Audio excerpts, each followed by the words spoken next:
Hello दोस्तों, स्वागत है आपका एमके विलेज स्टडी पे। दोस्तों आज बिहार पुलिस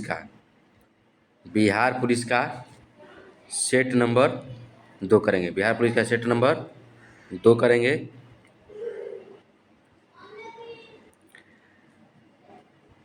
बिहार पुलिस का सेट नंबर 2 करेंगे। चलते हैं प्रश्न की ओर। उससे पहले अगर आप लोग मेरे चैनल पे नए हैं तो भाई लोग कृपया करके सब्सक्राइब कीजिए, बेल आइकन भी दबा लीजिए। जो भी बिहार पुलिस का सेट डालूंगा आप लोग को मिलते रहेगा। तो चलते हैं आज की पहला प्रश्न की ओर। यही कहेंगे कि भाई साहब थोड़ा मेरा चैनलवा को सब्सक्राइब कीजिए, हमारा दिलवा को अपना और माइल कीजिए। हम तो रंग गए हैं आपे लोग के इश्क में, थोड़ा प्यार में हमसे भी वफाई कीजिए। तो चलते हैं आज की पहला प्रश्न की ओर। ये सेट नंबर 2 के 2 में 2 भाग में बांटे। 50 प्रश्न का आज 50 प्रश्न देंगे, अगला वीडियो में 50 प्रश्न देंगे। तो आज जीएस निपटा देंगे, जीएस और हिंदी। चलते हैं। आप लोग बताइएगा कि ये 50 प्रश्न में कितने आप लोग सही कर रहे हैं। और ये set Telegram channel MK village study पे आप लोग को देखने को मिल जाएगा। Telegram channel MK village study. तो चलते हैं प्रश्न की ओर। देखिए पहला प्रश्न है कि निम्न में से तद्भव शब्द कौन है। देखिए ऑप्शन नंबर ए ओष्ठ, बी जीवा, सी कान, डी नासिका। देखिए तद्भव शब्द बोल रहा है तो तद्भव शब्द क्या हो जाएगा, ऑप्शन नंबर सी हो जाएगा कान। देखिए तद्भव शब्द वो होता है जो अपना स्थान बदलकर हिंदी के रूप में आ जाता है।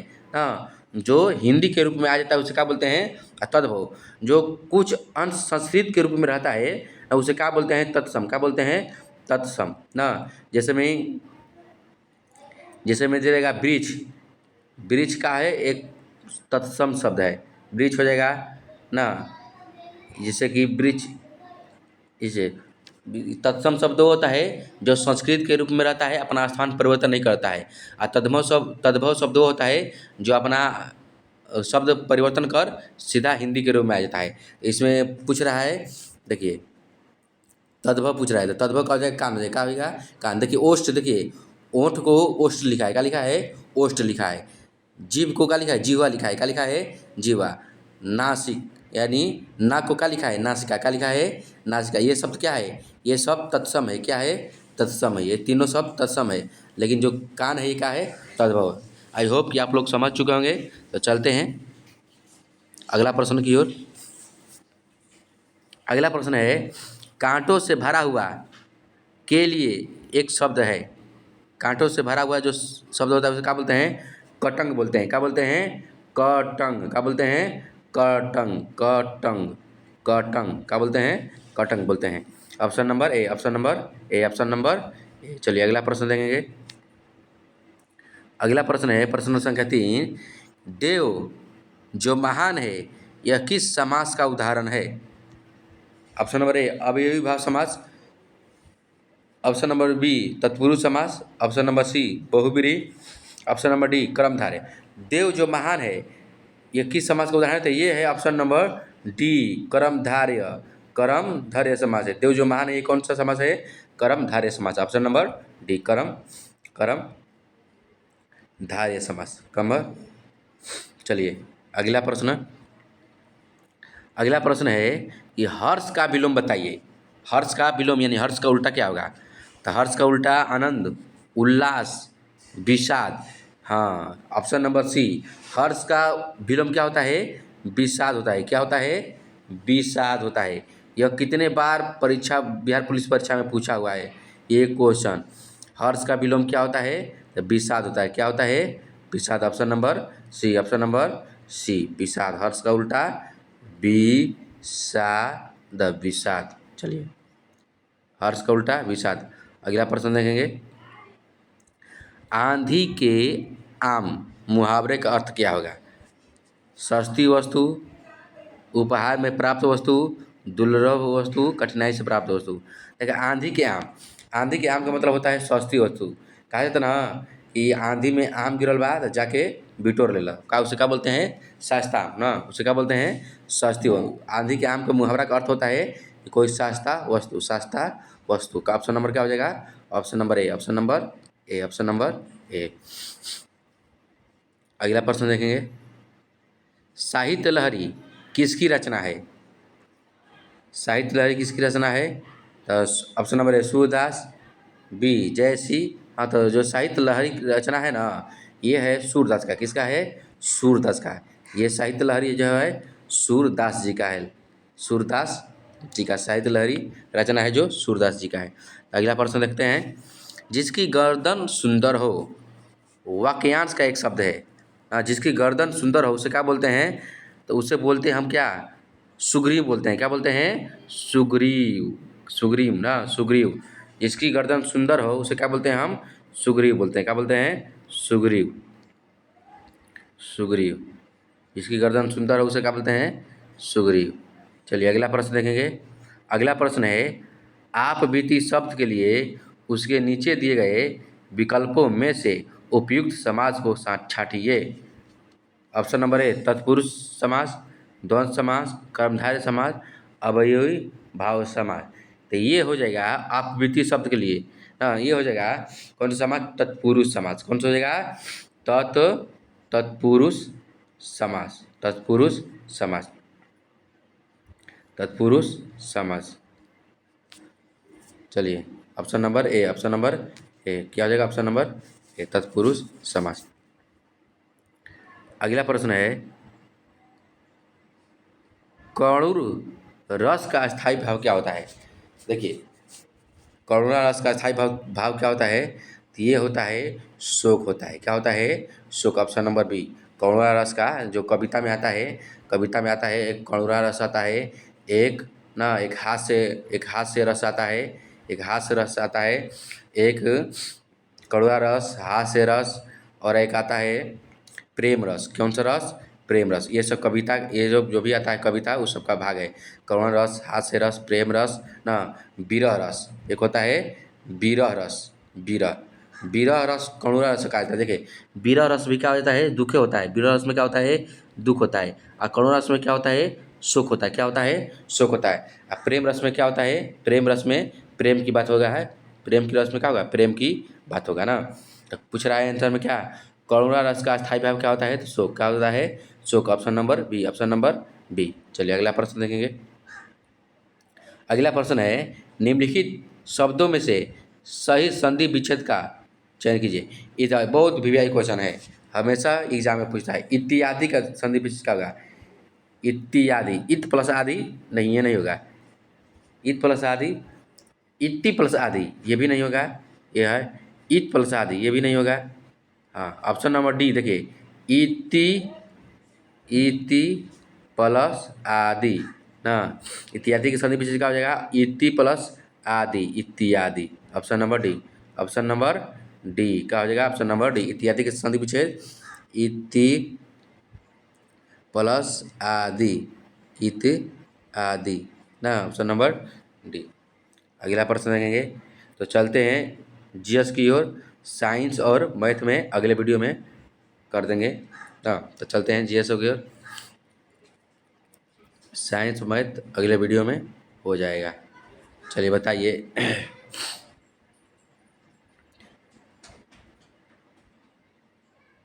बताइए प्रश्न संख्या 56 बताइए कि उत्तरदायित्व राजकोषीय उत्तरदायित्व बजट प्रबंधन अधिनियम ना फ्रेमबा कब लागू किया गया? 2004, 2007, 2003। तो ये हो जाएगा 2003। कब हुआ? 2003 में। कब लागू हुआ? 2003 में। दोस्त आप लोग 50 प्रश्न का सेशन रहेगा, आप लोग बताइएगा कि कितने प्रश्न को सही कर पा रहे हैं। चलिए अगला प्रश्न देखेंगे। फ्रेम्बा कब लागू हुआ था? 2003 में। कब हुआ? 2003 में। प्रश्न संख्या 57 है, SLR का पूर्ण रूप क्या होता है ना? अर्थशास्त्र के संदर्भ में SLR का पूर्ण रूप क्या होता है? ये बहुत बढ़िया क्वेश्चन है। देखिए इसका हो जाएगा, देखिए ऑप्शन नंबर डी हो जाएगा, ऑप्शन नंबर डी हो जाएगा। स्टेचुटरी लिक्विडिटी रेशियो क्या होता है? S T A T O statutory liquidity liquidity liquidity ratio ratio हाँ, option number D, option number D, option number D, option number D. Statutory liquidity ratio SLR का पूरा नाम होता है। अगला प्रश्न देखेंगे, 1929 की महामंदी में किस क्षेत्र में शुरू हुई थी? एशिया में, अमेरिका में, यूरोप में, उत्तरी अमेरिका में। इसका हो जाएगा ऑप्शन नंबर डी, उत्तरी अमेरिका में। उत्तरी अमेरिका ना, महामंदी बोला है 29 में, कहाँ हुआ था? अमेरिका में हुआ था। कहाँ? उत्तरी अमेरिका में हुआ था। अमेरिका को कहाँ कहता है? उत्तरी अमेरिका महाद्वीप कहा जाता है। तो अमेरिका में कहाँ हो गया? अमेरिका में, अमेरिका में। दोस्त थोड़ा सेहत डाउन है, थोड़ा मैनेज कर लीजिएगा आप लोग। चलिए अगला प्रश्न देखेंगे, फिर भी आप लोग के लिए वीडियो बना रहे हैं। चलिए अगला प्रश्न देखेंगे, लखनऊ कढ़ाई की किस पारंपरिक कला के लिए प्रसिद्ध है? लखनऊ कढ़ाई किस पारंपरिक कला के लिए प्रसिद्ध है? तो option number A phulkari, option number B गंधा, ऑप्शन नंबर सी चिकनकारी। तो ये हो जाएगा लखनऊ ना, तो ये हो जाएगा option number C chikankari. Lucknow जो है चिकनकारी के लिए माना जाता है, chikankari, chikankari. Option number C, option number C, option number C. अगला प्रश्न देखेंगे, अगला प्रश्न है कि उत्तर प्रदेश में निम्नलिखित में से कौन सा स्मारक नहीं है? बहुत अच्छा क्वेश्चन। देखिए जब भी बिहार पुलिस क्वेश्चन डालता है ऐसा ही डाल दिया जाएगा। देखिए इस ये विविध से क्वेश्चन हो गया ना, विविध से क्वेश्चन हो गया जो अजीब प्रकार क्वेश्चन हो गया। देखिए ताजमहल में एक विरासत वाला है, ताजमहल है। सारनाथ में गौतम बुद्ध का स्तूप है। बड़ा इमामबाड़ा कहाँ है? लखनऊ में है। कहाँ है? लखनऊ में है। मगर सफदरगंज का मकबरा ना, ये यहाँ कुछ नहीं है। बोला है कि कौन सा स्मारक नहीं है? तो सफदरगंज, ये सफदरगंज का मकबरा है, ये नहीं है। तो इसमें क्या हो जाएगा? ऑप्शन नंबर ए। क्या हो जाएगा? Option number A, option number ए। पूछ रहा है क्वेश्चन उत्तर प्रदेश में कौन सा स्मारक नहीं है? तो ऑप्शन नंबर ए सफदर का मकबरा। ताजमहल में है, सारनाथ स्तूप है, बड़ा इमामबाड़ा लखनऊ में है, ये सफदरगंज में कुछ नहीं है। तो आंसर में कहा जाएगा यही हो जाएगा। अगला प्रश्न देखेंगे, निम्नलिखित में से कौन सी नदी अफ्रीका में नहीं है ना? अफ्रीका में नहीं है। तो ये हो जाएगा, देखिए नील नदी कहाँ बहती है? अफ्रीका में बहती है। नाइजर नदी कहाँ बहती है? अफ्रीका में बहती है। ऑरेंज नदी कहाँ बहती है? अमेरिका में। अमेजन नदी, अमेजन नदी कहाँ बहती है? ये बहती है, ये अमेजन नदी ब्राज़ील में बहती है। कहाँ बहती है? ब्राज़ील में। अमेजन नदी कहाँ बहती है? ब्राज़ील में। देखिए निम्न से कौन सी नदी अफ्रीका में नहीं है? हाँ ना, अमेजन नदी कहाँ बहती है? ब्राज़ील में। कहाँ बहती है? Option number D, option number D हो जाएगा। अगला प्रश्न देखेंगे, किस देश में दुनिया का सबसे लंबा लिखित संविधान है? तो ये हो जाएगा अपना भारत। ये हो जाएगा ऑप्शन नंबर डी, दुनिया का सबसे बड़ा लिखित संविधान कहाँ है? भारत में। कहाँ है? भारत में। भारत में कहाँ है? भारत में। अगला प्रश्न देखेंगे, सतीश धवन अंतरिक्ष केंद्र श्रीहरिकोटा किस राज्य में स्थित है? तो ये हो जाएगा आंध्र प्रदेश में। कहाँ है? श्रीहरिकोटा कहाँ है? आंध्र प्रदेश में। कहाँ है? Andhra Pradesh. Option number D, option number D, Andhra Pradesh, Andhra Pradesh में। Option number D, option number D. अगला प्रश्न देखेंगे, निम्नलिखित में से कौन सा राष्ट्रीय उद्यान भारत में नहीं है ना? भारत में नहीं है कह रहा है। तो अंसा राष्ट्रीय उद्यान, संदूर राष्ट्रीय उद्यान, दाचीग्राम। देखिए दाचीग्राम जो राष्ट्रीय उद्यान है ये है भारत में है। देखिए ओके, दाचीग्राम, दाचीग्राम ये भारत में है। बालपक्रम राष्ट्रीय उद्यान ना, ये भी है। बालपक्रम राष्ट्रीय उद्यान ये भी है भारत में। अंशी राष्ट्रीय उद्यान, देखिए इसमें जो हो जाएगा ऑप्शन नंबर, अंशी राष्ट्रीय उद्यान भी है। इसमें जो हो जाएगा ऑप्शन नंबर बी, संदूर राष्ट्रीय उद्यान, संदूर राष्ट्रीय उद्यान, संदूर राष्ट्रीय उद्यान। Option number B, option number B, option number B, Sandur राष्ट्रीय उद्यान। चलिए अगला प्रश्न देखेंगे। कौन सा जल पाटिका भारत और श्रीलंका को अलग करता है?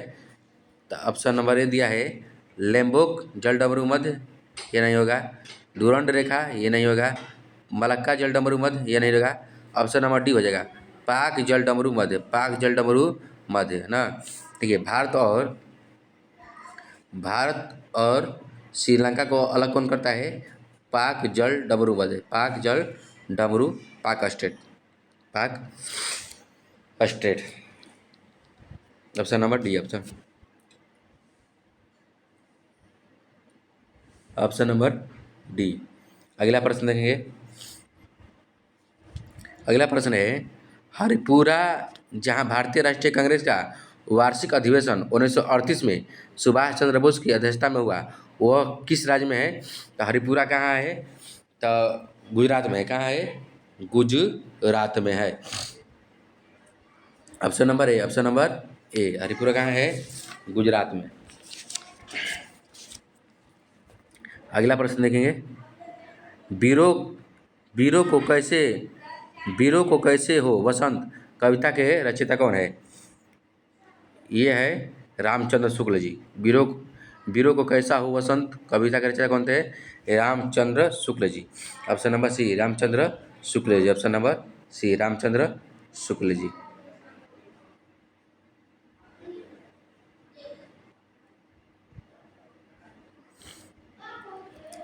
ऑप्शन नंबर सी, रामचंद्र शुक्ल जी। इसमें डाउट हो रहा है, जहाँ तक हमको सुभद्रा कुमारी चौहान का लग रहा है। वीरों कैसा मिला लिया आप लोग कमेंट करके जरूर इस क्वेश्चन को बताइएगा कि वीरों कैसा वसंत हो सुभद्रा कुमारी चौहान का है, रामचंद्र शुक्ला जी का है। चलिए अगला प्रश्न देखेंगे। अगला प्रश्न है कि निम्नलिखित में से किस बादशाह के अंतर्गत मुगल सेना में सर्वाधिक हिंदू सेनापति थे? ये हो जाएगा option number D, option number D. किसके समय में? औरंगजेब के समय में। किसके समय में? औरंगजेब के समय में। अगला प्रश्न देखेंगे। सर टॉमस मुनरो भू राजस्व बंदोबस्त से संबंधित क्या था? तो ऑप्शन इसका हो जाएगा option number C, option number C, Ryotwari व्यवस्था, रैयतवाड़ी व्यवस्था। ऑप्शन नंबर सी, रैयतवाड़ी व्यवस्था, रैयतवाड़ी व्यवस्था। ऑप्शन नंबर सी, रैयतवाड़ी व्यवस्था। अगला प्रश्न देखेंगे। बुद्ध की मृत्यु के पश्चात प्रथम बौद्ध समिति के अध्यक्ष कहाँ किया गया था? बुद्ध की मृत्यु के पश्चात प्रथम बौद्ध समिति की अध्यक्षता की गई थी कहाँ ना? ऑप्शन नंबर ए, महाकश्यप द्वारा, धर्मसेना द्वारा, अजातशत्रु द्वारा, नागसेन द्वारा। इसका हो जाएगा महाकश्यप द्वारा ना। प्रथम बौद्ध संघ, देखिए कितने बौद्ध संगीत हुआ था? 4 हुआ था। कितने हुआ था? 4 हुआ था। एक सेकेंड, कितने बौद्ध संगीत हुआ था? 4 हुआ था। कितने हुआ था? 4 हुआ था ना। पहला हुआ था राजगीर, पहला कहाँ हुआ था? राजगीर। दूसरा कहाँ हुआ था? पावापुरी। दूसरा कहाँ हुआ था? दूसरा कहाँ हुआ था? वैशाली। पहला कहाँ हुआ था? राजगीर। पहला कहाँ हुआ था? राजगीर। दूसरा कहाँ हुआ था? वैशाली। तीसरा कहाँ हुआ था? पाटलिपुत्र। तीसरा कहाँ हुआ था? पाटलिपुत्र। तीसरा कहाँ हुआ था? पाटलिपुत्र। चौथा कहाँ हुआ था? कुंडलग्राम। चौथा कहाँ हुआ था? कुंडलग्राम। कुंडलग्राम कश्मीर, कुंडलग्राम कश्मीर में। कहाँ हुआ था? कश्मीर ना। कितने बौद्ध संगीत हुआ था? 4। इसका ट्रिक है रावे पाकू। आर से हो जाएगा, र से हो जाएगा राजगीर, व से हो जाएगा वैशाली, प से हो जाएगा पाटलिपुत्र, क से हो जाएगा कुंडलग्राम ना। और पूछ रहा है समिति का अध्यक्ष कौन था? तो पहला के अध्यक्ष के रहे महाकश्यप है, कह रहे Mahakashyapa. Option number A, option number A. चलिए अगला प्रश्न देखेंगे। अगला प्रश्न है विश्व रेडियो दिवस कब मनाया जाता है? विश्व रेडियो दिवस मनाया जाता है 13 फरवरी को। कब मनाया जाता है? 13 फरवरी को। और 14 फरवरी का मनाया जाता है वैलेंटाइन दिवस। वैलेंटाइन दिवस वही दिवस जो आप लोग गुलाबा देते हैं अपने गुलबिया को ना। गुलाब देते हैं किसको? गुलबिया को। तो उसे क्या बोलते हैं? वैलेंटाइन दिवस। क्या बोलते हैं? वैलेंटाइन दिवस। चलिए अगला प्रश्न देखेंगे। वाटरलू के युद्ध में 1815 ईस्वी में किस महान योद्धा का अंतिम रूप से पतन हो गया था? ये हो गया था नेपोलियन बोनापार्ट का। ऑप्शन नंबर ए, बहुत वीआई क्वेश्चन है। नेपोलियन बोनापार्ट का, नेपोलियन बोनापार्ट का। वाटरलू का युद्ध कब हुआ था? 1815। कब हुआ था? 1815 में। किसका अंतिम पतन हो गया था? तो नेपोलियन बोनापार्ट का, नेपोलियन बोनापार्ट पाठ का। चलिए अगला प्रश्न लेंगे। 1946 में नौ सैनिक विद्रोह को बहादुर को आत्मसमर्पण के लिए किसने तैयार किया था? इसका हो जाएगा जिन्ना और पटेल ने। जिन्ना और पटेल ने, option number D. Option number D है, जिन्ना और पटेल ने। अगला प्रश्न है, महात्मा बुद्ध ने पाटलिपुत्र के विनाश के कारण भविष्यवाणी की थी, उनमें से सम्मिलित थी ना? बाढ़ सम्मिलित था, बाढ़ था, देखिए उसमें बाढ़ भी था, अग्नि था, आंतरिक कलह था ना, उपयुक्त सभी, उपयुक्त सभी, आल आल। चलिए अगला प्रश्न देखेंगे। अगला प्रश्न है, चीनी यात्री फयान किसके काल में भारत आया था? तो ये आया था चंद्रगुप्त तृतीय। देखिए दोस्त, इसमें चंद्रगुप्त द्वितीय भी दिया है और चंद्रगुप्त प्रथम भी दिया है। हाँ, तो इसका जो वास्तविक आंसर होगा चंद्रगुप्त द्वितीय होगा। क्या होगा? चंद्रगुप्त, याद करना है, चंद्रगुप्त द्वितीय। बहुत कन्फ्यूज कर देता है एग्जाम में कन्फ्यूज कर मरा देता है गलत। इसका आंसर क्या हो जाएगा? चंद्रगुप्त द्वितीय। क्या हो जाएगा? चंद्रगुप्त द्वितीय। चंद्रगुप्त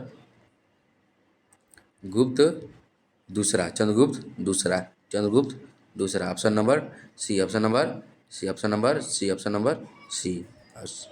चलिए अगला प्रश्न देखेंगे।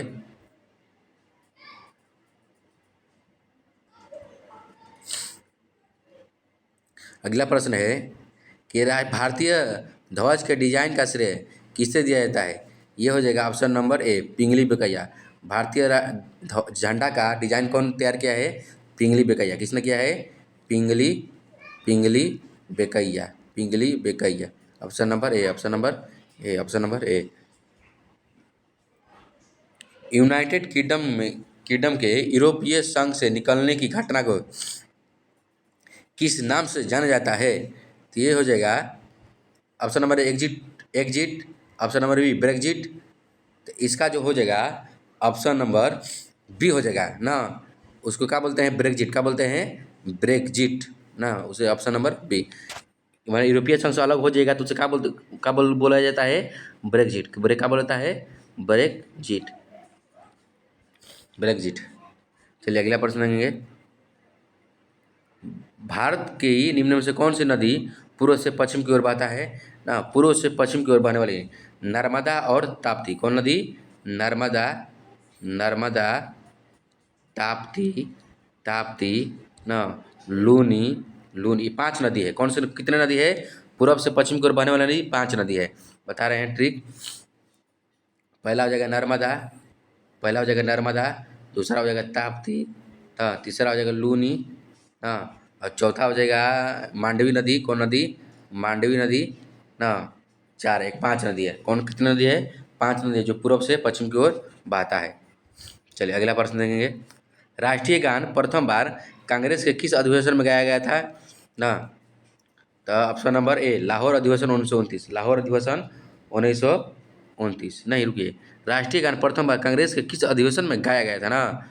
ओ हाँ, तो 1900 कलकत्ता अधिवेशन 1911, कलकत्ता अधिवेशन 1911, कलकत्ता अधिवेशन 1911, 1911। कांग्रेस में फुट कब हुआ था? 1907 में। कब हुआ था? 1907 में। और फिर मिलन कब हुआ था? 1916 के लखनऊ अधिवेशन, 1916 के लखनऊ अधिवेशन। अगला प्रश्न देखेंगे। स्वतंत्र भारत में मुद्रा का अवमूल्यन प्रथम बार किस वर्ष किया गया था? तो ये हुआ था ऑप्शन नंबर ए 1949 में, 1949 में, ऑप्शन नंबर ए 1949 में।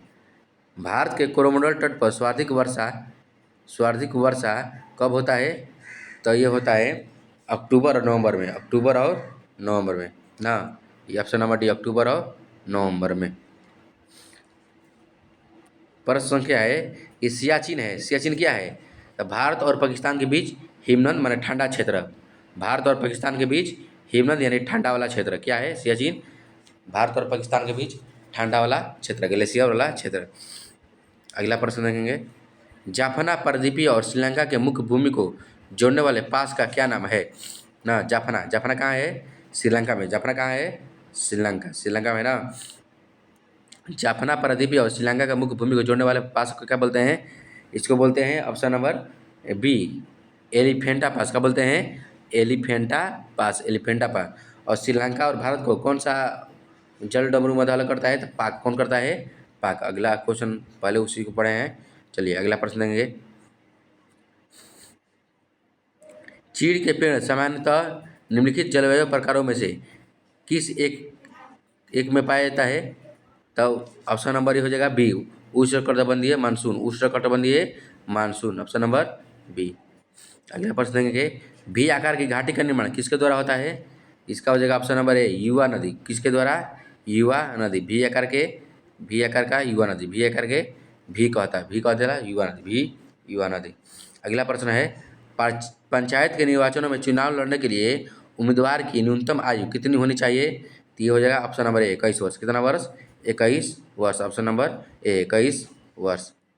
अगला प्रश्न देखेंगे, संसद में भारतीय राष्ट्रपति पर महाभियोग लगाया जाता है किस कैसे द्वारा? उस प्रक्रिया को क्या बोलते हैं? उस प्रक्रिया को बोलते हैं अर्धन्यायिक प्रक्रिया। क्या बोलते हैं?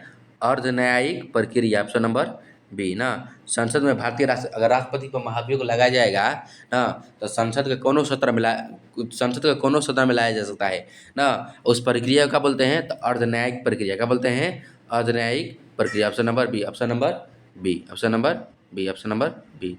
चलिए अगला प्रश्न देखेंगे, संसद के दोनों सदनों द्वारा अनुमोदन किए जाने पर उस तारीख से कब तक आपातकाल रह सकता है? तो याद रखना है दोस्त, आपातकाल कितने माह तक रह सकता है? 6 माह तक। कितने माह तक? 6 माह तक रह सकता है, 6 माह तक रह सकता है। अगला प्रश्न, चकमा किस देश का शरणार्थी के नाम है? चकमा जो है बांग्लादेश। चकमा किस देश का शरणार्थी का नाम है? Bangladesh, option number C, option number C. Chakma Bangladesh, Bangladesh, option number C. अगला प्रश्न, अर्थशास्त्र के लिए नोबेल पुरस्कार 1967 में स्थापित किया गया, परंतु सर्वप्रथम पुरस्कार किस वर्ष प्रदान किया गया था? तो 1969 में, 1969 में, option number C, option number C, 1969। चलिए, lessons life taught me unknowingly किसकी आत्मकथा है? तो ये है अनुपम खेर जी का। किसका है? अनुपम खेर का। अगला प्रश्न देखेंगे, निम्नलिखित में कौन सा राज्य महात्मा गांधी राष्ट्रीय ग्रामीण रोजगार गारंटी योजना के तहत श्रमिकों को रोजगार देने के लिए शीर्ष पर है? तो ये हो जाएगा option number B, Uttar Pradesh. कौन सा है? उत्तर प्रदेश। वही महात्मा गांधी जिसे नरेगा कहते हैं। क्या बोलते हैं? नरेगा, नरेगा, नरेगा। कौन सा शीर्ष पर है? तो उत्तर प्रदेश में है। चलिए अगला प्रश्न, विश्व रेड क्रॉस दिवस कब मनाया जाता है? तो 8 मई को। कब मनाया जाता है? 8 मई को मनाया जाता है। अश्वेज नहर की लंबाई कितना है? 168 किलोमीटर। कितना है? 168 किलोमीटर, 168 किलोमीटर। अगला प्रश्न देखते हैं, भारतीय संविधान का कौन सा अनुच्छेद संवैधानिक विवाद में सर्वोच्च न्यायालय के अपीलीय क्षेत्राधिकार से संबंधित है? तो ये हो जाएगा अनुच्छेद 133 और 134 दोनों है, 133 और 134।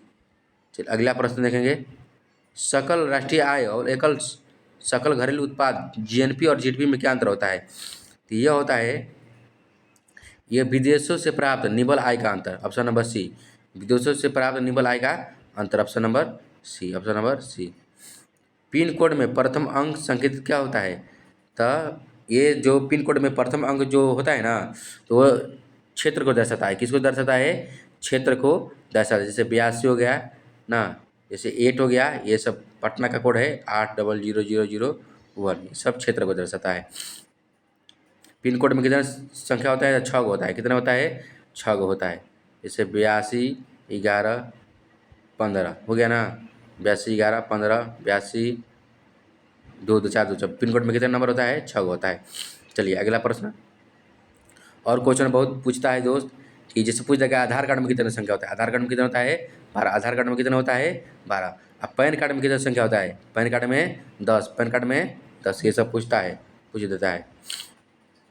चेंचू जनजाति किस प्रदेश का निवासी है? चेंचू आंध्र प्रदेश का, चेंचू आंध्र प्रदेश का। हाँ। अगला प्रश्न, हिंद महासागर के तट पर स्थित देशों में सर्वाधिक तट का लंबाई वाला देश कौन सा है? भारत है। कौन सा है? भारत। निम्नलिखित में से किस खेल में फ्री थ्रो दिया जाता है? तो फ्री थ्रो दिया जाता है बास्केटबॉल में। किसमें?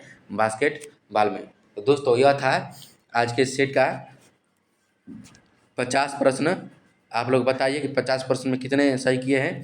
तो मिलते हैं नेक्स्ट वीडियो में। आई होप कि जितने क्वेश्चन सोल्व हुआ होगा आप लोग समझ चुके होंगे। मिलते हैं अगला वीडियो में। आप लोग अपना ध्यान रखिएगा।